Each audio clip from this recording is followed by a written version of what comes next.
जो है तुम लोग का बीते 10-15 दिन से जो ये 12 का नया बैच शुरू हुआ है उसमें मैं तुम लोगों को फिजिक्स में क्या पढ़ाया हूँ, electric charge and electric field. Chemistry में क्या पढ़ाया हूँ, सॉल्यूशन। और बायोलॉजी में क्या पढ़ाया हूँ, sexual reproduction in flowering plant. तो आज कितनी तारीख है, 7 तारीख है, क्या तारीख है, 7 तारीख है। और बीते 4 मई को नीट का पेपर था। पूरा जो है सुनने में आ रहा है कि बहुत भौकाली पेपर था, बहुत लेंदी पेपर था। फिजिक्स तो इतना टफ था कि लोगों को हवा, लोग कहते हैं टीचर को नहीं समझ आ रहा, बदनाम कर रहे हैं टीचर को। ऐसा थोड़े, मैं जो तुम लोग ये 3 चैप्टर पढ़ाया हूँ, इन तीनों चैप्टर में से जो जो क्वेश्चन आए हैं वो मैं तुम लोगों को निकाल करके दिखा रहा हूँ। मैं तुम लोगों को दिखा रहा हूँ, देखो जरा। नीट 2025 पीडब्ल्यू वालों ने अपने वेबसाइट पर जो है इसको लोड किया था। जैसे फिजिक्स का ये पहला सवाल देखने में तो सच में लंबा लग रहा है, लेकिन है कुछ नहीं, है कुछ नहीं। मैं तुम लोगों को अंदर थोड़ा बैठ जाइए। मैं तुम लोगों को बताया था कि मेथड्स ऑफ चार्जिंग 3 प्रकार के होते हैं, charging by friction, charging by conduction and charging by conduction पढ़ाते वक्त बताया था कि मान लो ये पहले से कोई चार्ज ऑब्जेक्ट है, ये पहले से मान लो कोई चार्ज ऑब्जेक्ट है, और अगर हम लोग इसको किसी न्यूट्रल ऑब्जेक्ट पर टच कराएंगे तो टच कराते ही चार्ज का क्या होगा, ट्रांसफर होगा। और तब तक ट्रांसफर होगा जब तक कि दोनों पर चार्ज बराबर ना हो जाए। अगर इस पर 10 कूलम का चार्ज है तो टच कराने के बाद से क्या होगा, 5 कूलम इसको मिल जाएगा और 5 कूलम इसको मिल जाएगा। मतलब कि चार्ज का इक्वल बंटवारा हो जाता है। ये चीज तुम लोग जानते हो नहीं जानते हो, समझाया भी था। इसी छोटी सी बात के आधार पर ये क्वेश्चन बनाया गया है, चुटकी में आंसर आएगा। देखना कैसे आंसर आएगा, देखो जरा। मैं जाने कितनी बार बोल चुका हूं, फिजिक्स के सवाल को हल करना है सिंबलाइजेशन, और ऐसा सिंबलाइजेशन करो एक बार सवाल सामने से हट जाए तो बार देखने की आवश्यकता ना पड़े। जैसे 2 identical charge conducting sphere, 2 sphere लो भाई, 2 स्फीयर लो, एक स्फीयर ये लिए हम, और आइडेंटिकल का मतलब एक समान है, जैसा ये है वैसा ही ये है।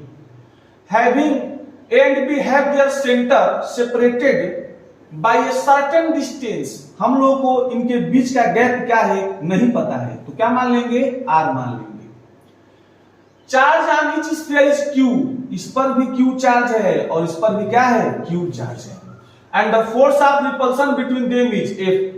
जब जाहिर सी बात है आइडेंटिकल है, सेम चार्ज है, तो अट्रैक्शन होगा कि रिपल्शन होगा, रिपल्शन। चाहे रिपल्सिव फोर्स हो चाहे अट्रैक्टिव फोर्स हो, F इक्वल टू क्या नहीं होता है, K Q1 Q2 अपान R स्क्वायर। तो K की जगह पर K रख दो, Q1 की जगह पर Q, और Q2 की जगह पर भी Q, अपान डिस्टेंस क्या है, R का स्क्वायर। तो इसको हम बोलेंगे K Q square upon R square, और इसी की वैल्यू को क्या बताया जा रहा है, फोर्स F बताया जा रहा है, ठीक है। उसके बाद क्या लिखा गया है, उसके बाद लिखा गया है a third identical uncharged conducting sphere is brought in contact with sphere A first. पहले एक जो है न्यूट्रल स्फीयर को ले लो ऐसे, और इसको जो है हम दूसरे कस ले रहे हैं। पहले इसको इससे टच कराया गया है, पहले इसको इससे टच कराया गया है, तो जब इसको टच करेगा तो इसका चार्ज से ट्रांसफर होगा, और तब तक ट्रांसफर होगा जब तक कि दोनों का चार्ज बराबर ना हो जाए। तो सुनो, अगर ये Q है तो इसको टच कराएंगे तो आधा आधा हो जाएगा, इसको Q/2 मिल जाएगा और इसको क्या मिल जाएगा, Q/2। अब इस Q/2 के साथ इसको फिर इसमें टच कराएगा, देखो लिखा है A third identical uncharged conducting sphere is brought in contact with sphere A first। पहले A वाले से टच कराया गया तो इसको चार्ज कितना मिल गया, Q/2।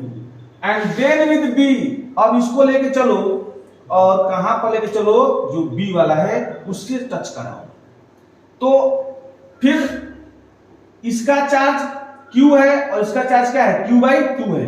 ये कम है और ये क्या है, ज्यादा है, तो इसका चार्ज इसमें ट्रांसफर होगा, और तब तक ट्रांसफर होगा जब तक कि बराबर ना हो जाए। तो सुनो, अब इसको Q है, इसको Q/2 है, ठीक। तो कैसे आधा आधा कर दें, दोनों को जोड़ दो, Q + q/2 और दोनों को जोड़ करके और दोनों को आधा आधा दे दो, दूसरे क्या कर दो, भाग दे दो। तो एक में आधा जोड़ो तो कितना होगा, डेढ़ का मतलब 3/2 अपान में 2 है, ये ऊपर जाएगा तो क्या हो जाएगा 1/2 हो जाएगा। मतलब कि क्या हो जाएगा, 3q/2 × 2 इक्वल टू क्या हो जाएगा, 2 × 2 इक्वल टू क्या हो जाएगा 4। मतलब कि अब इसको जब दोनों से बारी बारी से टच करा दिया गया है, तो अब इसको कितना चार्ज मिल गया, अब इसको चार्ज मिल गया 3q/4। यहां तक तो जो सवाल कह रहा है हम लोग वो कर रहे हैं। अब new force of repulsion between sphere A and B, radii of A and B are negligible compared to the distance of separation, so that for calculating force between them they can be considered point charge. ये सब भौकाल बनाने के लिए है, इनको ये बता रहा है कि ये सब क्या है, पॉइंट चार्ज। तो new force of repulsion between sphere A and B, अब इस A और इस B के बीच में नया फोर्स क्या होगा। तो सुनो, जब हम लोग इसको टच नहीं कराए थे तो इसके ऊपर क्या चार्ज था, Q। ऐसे टच करा दिए तो इसका चार्ज क्या हो गया, q/2।